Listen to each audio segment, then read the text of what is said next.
Hey, my YouTube warriors, thanks for coming back and tuning this video. I have an awesome guest. He's been a long tenure pharmacist slash lawyer, and today I want to talk about financial literacy and just his financial tips. So without further ado, I'll let him introduce himself.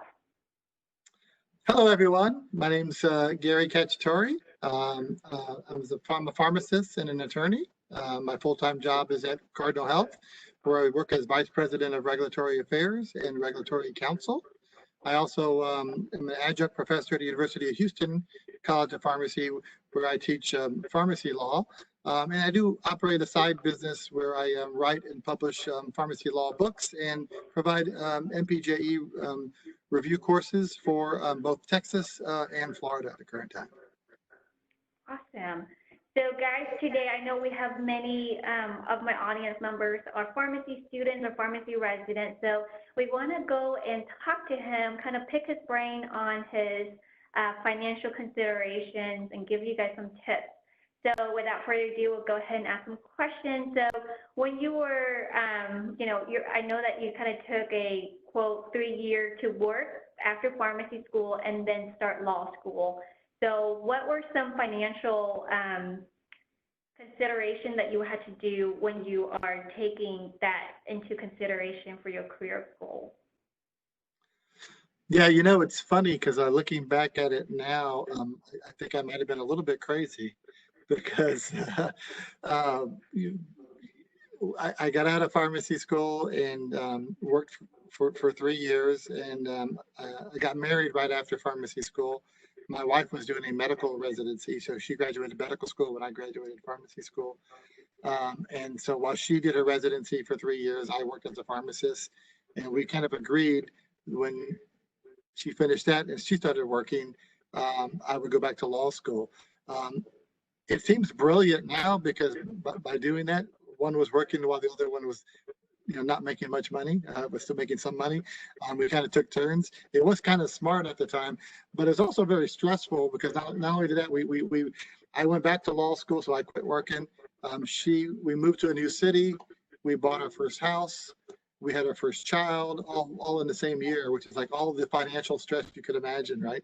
But when you're young and you don't know any better, you do those things. I'm sure many of your viewers are probably in the same situation, have done the same thing. Don't worry, you'll get through it. You'll get through it. But I would say this: having someone who can support you, a spouse or something like that, obviously helps. But even if you don't have that, there are ways to if you plan, there are ways to do these things. We had loans. I know loans are a big issue for students these days. Even back in the day when I went, I didn't come from a wealthy family or anything like that. I had a lot of loans. My wife had a lot of loans, so it took us a while to get out of that debt situation, like a lot of you are probably facing as well. And then when you finished with law school, you transitioned to academia, and academia doesn't pay as much compared to, like, let's say retail or community. So what were your priorities when you, in terms of start paying off things like student loan, you have your house mortgage, you have first baby, and baby costs a lot of money for those that don't know that. They, on average, I think now it's studies where it's like $250,000 a year to take care of another being. So what were your priorities? No, it's a great question. I think from a job perspective, and I know you've heard this before, but it really is true. You got to love what you do, right? So like you said, I went into academia. Doesn't have the reputation for paying that well, right?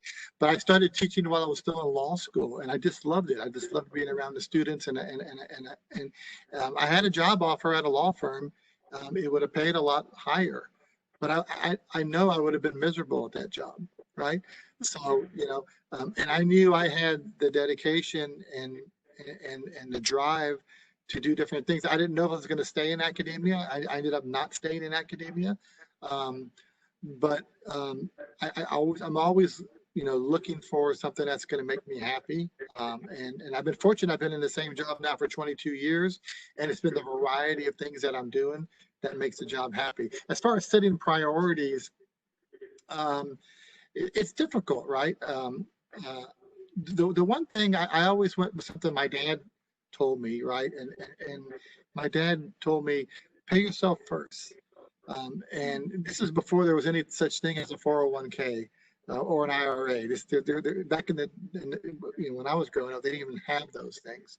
Um, People relied on pensions and things like that. My dad was a school teacher, so he relied on a pension. Well, most of us today don't have jobs with pensions, right? I don't have a job with a pension. So, paying yourself first, what my dad told me was just putting money away for savings, right? And doing it automatically. And he taught me that at a very young age, when I started mowing yards to make money, save some of your money, right? It was in a jar, right? But it stuck with me, right? So when I did get a job and they had programs where you could do payroll deductions, and nowadays that's obviously a 401k or an IRA or something like that, where you do it automatically so you never see the money, then you don't think about it. It's the easiest way to save, right? Because you never see the money, and if you start that early, even though you got loans to pay, you'd be amazed how quickly that money grows over time. So I'm a big advocate of paying yourself first and taking advantage of those opportunities you have, particularly if you've got employer contributions to those programs. That's free money that's sitting on the table. You can't not take that money, right? We focused on paying off our loans first. And of course, keeping our mortgage up to date and those types of things.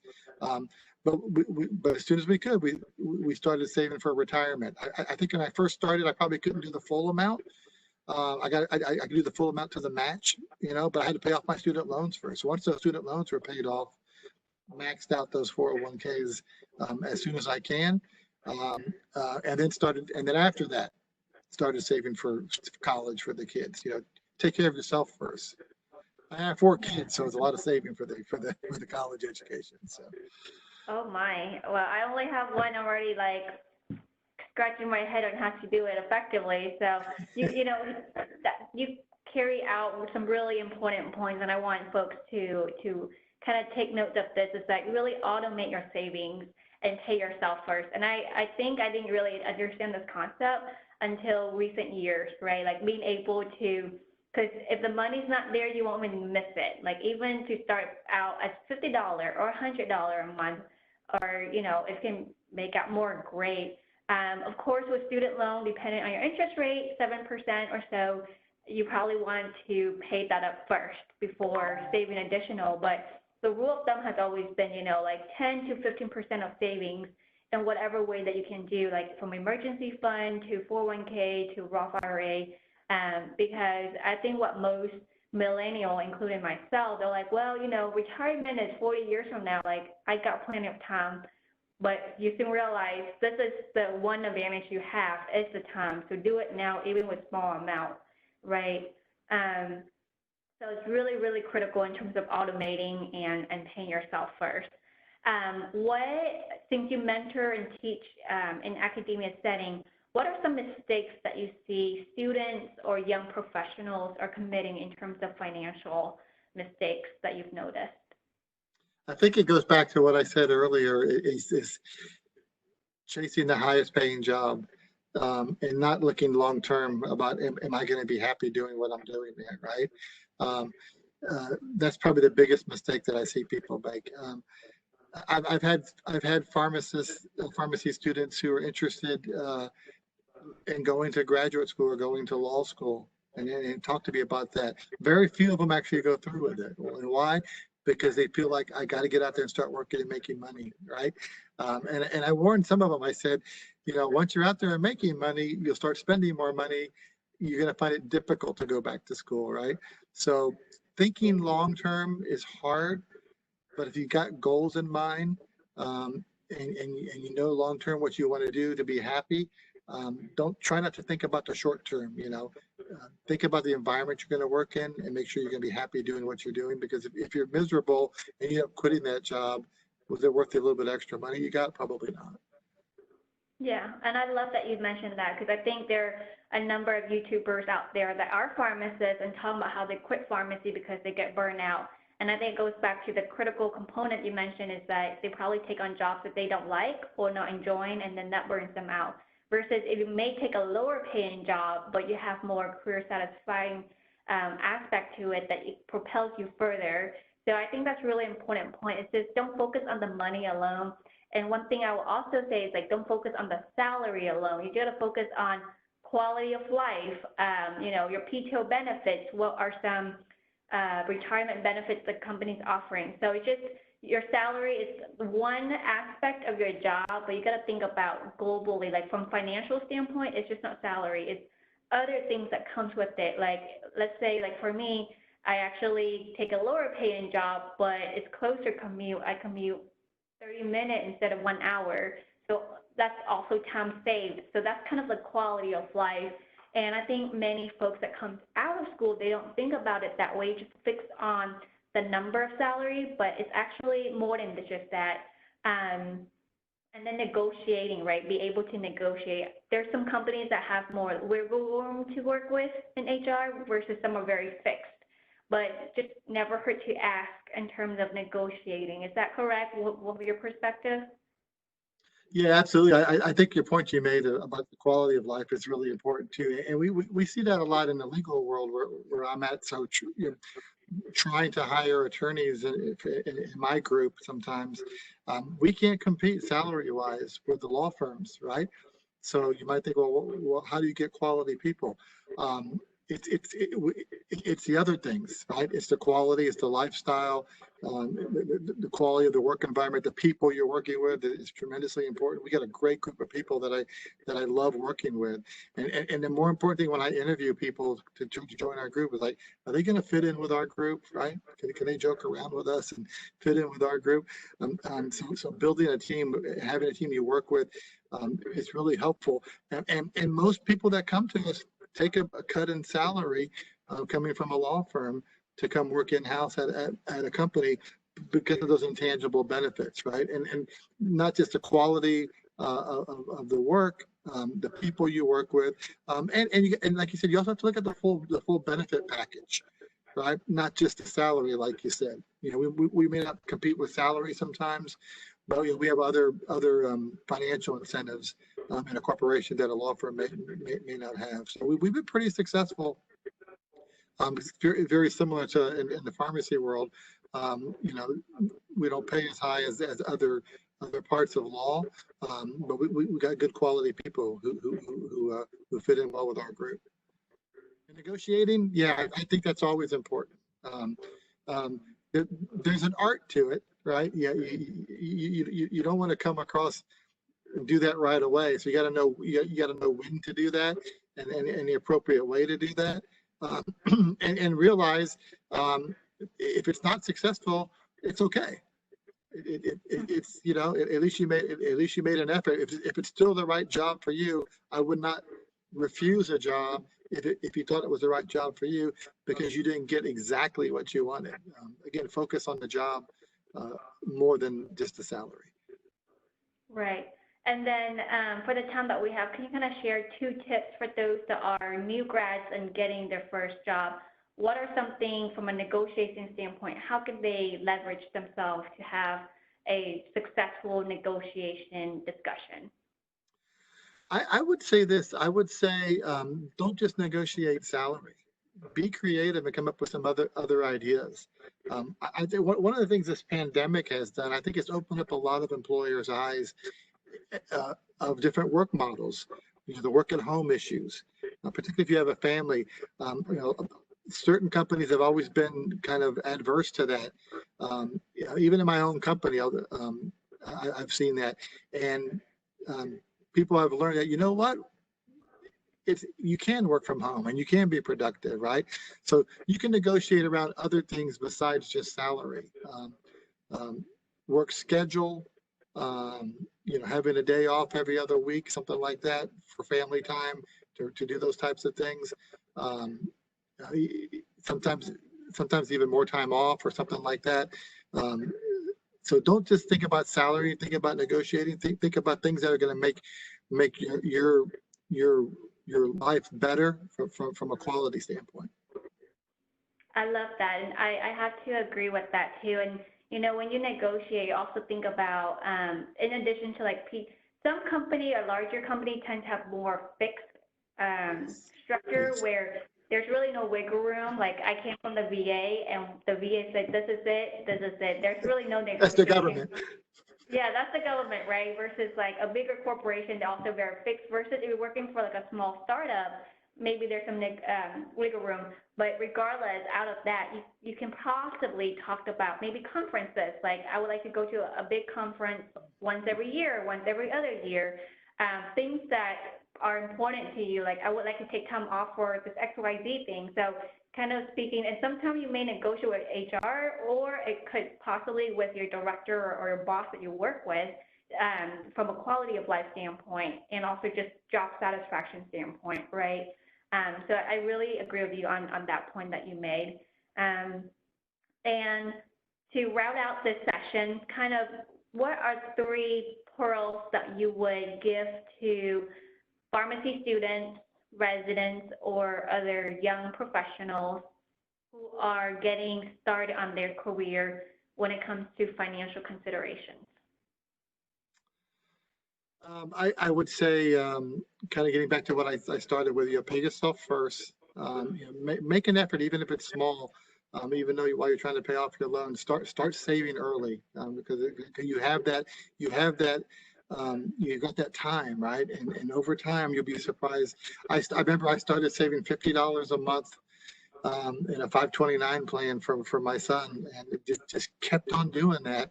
And lo and behold, 18 years later, he was ready to go to college, and I had a nice sum of money ready for him. It was fantastic, right? I never even actually increased his. I had to increase the other kids because after you have four of them, we could get, and the tuition goes up. But I started early with him, and it was amazing how that worked. So start early. And the other thing, by doing that is by doing it automatically, like I talked about. It does dollar cost averaging, which is you don't worry about the ups and downs of the stock market and the financial markets. You don't pull your money out at the wrong time. You just continue to put money in there. And dollar cost averaging means you're putting the same amount of money in every month. And if when you put it in that month, if the price is low, you're getting more shares. If the price is high, you're getting less shares. It's a fantastic way to build your portfolio through dollar cost averaging. And then I guess the final thing, I think I mentioned this too, is take advantage of all those tax advantage plans that you have. Those 401ks, Roth 401ks, IRAs, Roth IRAs. Now there's health savings accounts. Try to take advantage of all those, because as you'll learn, as you start making more money, you start paying more taxes. So anytime you can defer those taxes, or get things tax free, again, for the future, definitely works to your advantage. Absolutely. And for those that don't know what the 529, that's basically a college savings fund. I actually have a video on that, where I talked about steps to starting a 529, so check that out.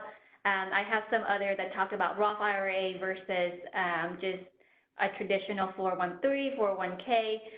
So really, I know all these names sound so scary and just like a different Greek to you, which it is. It's a different career, but it's your own, financial wealth that you need to kind of take ownership of that. And that's why I'm starting this channel, just to really empower you to succeed financially and in your career.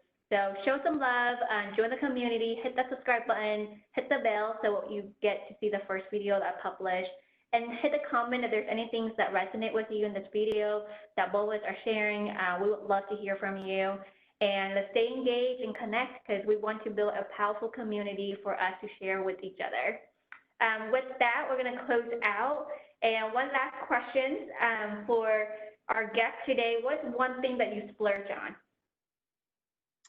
The one thing I splurge on is travel.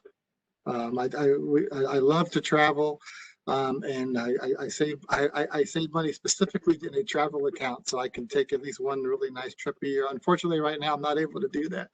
But travel is the one thing, because to me, travel is the best way to learn about other cultures and to learn about other people. That's probably the main thing I spend money on, is travel. I cannot agree more. That's something I also splurge my money on. I have a travel goal of hitting 50 national parks by age 50, so I'm about 23. So a You're while way to ahead of me. go. So what is the best way for folks to get in touch with you? You can go to txpharmacylaw.com and you can use the contact us button there. My email there is gary@txpharmacylaw.com. Awesome. Well, guys, hope you find that helpful. And if you want to know more videos like this, just link the comment as well as just sending messages on my Instagram and Coaching Coins. I'll be happy to create more content like this. Thank you. Until next time. Bye.